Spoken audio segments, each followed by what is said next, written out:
भगवान अवतार क्यों लेते हैं? भगवान का अवतार क्यों होता है?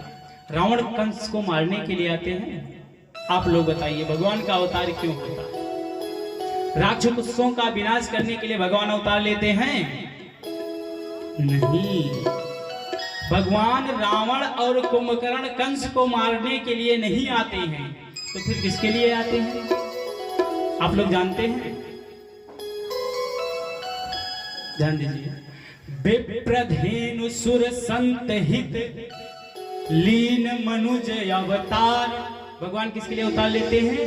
विप्र, धेनु, सुर, संत। भगवान अपने संतों के लिए आते हैं, देवताओं के लिए आते हैं। जब देवताओं के ऊपर कष्ट पड़ता है, उन देवताओं के कष्ट को हरने आते हैं। जब संतों को सताया जाता है तो भगवान अवतार लेते हैं। जब गौओं को सताया जाता है तो भगवान अवतार लेते हैं। ध्यान दीजिए, जैसे भगवान कंस और रावण को कुंभकर्ण को मारने के लिए कैसे आते हैं? ध्यान दीजिए। जैसे घर में दो भाई हैं,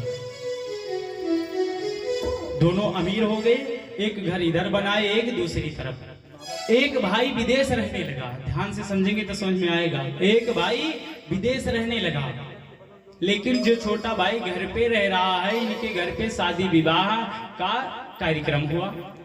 तो बड़ा भाई जो परदेश में है, जो विदेश में है, वो कह रहा है कि चलो छोटे भाई के यहाँ विवाह उत्सव है, उनके विवाह में सम्मिलित हुआ जाएगा। और घर काफी से बंद पड़ा है, उसमें कीड़े मकोड़े जाले लग गए होंगे, तो अपने घर में रहा जाएगा, तो उनकी सफाई भी हो जाएगी।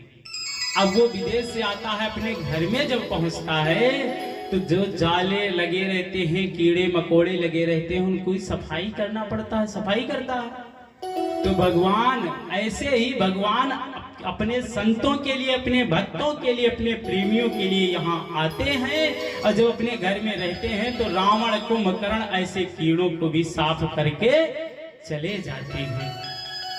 उनके लिए अवतार नहीं लेना पड़ता है। उनको बताया गया कि भ्रिकुट विलास सृष्टि लय होई। भगवान की एक बार वृत्ति टेढ़ी हो जाए, पूरी सृष्टि उथल पथल हो जाएगी।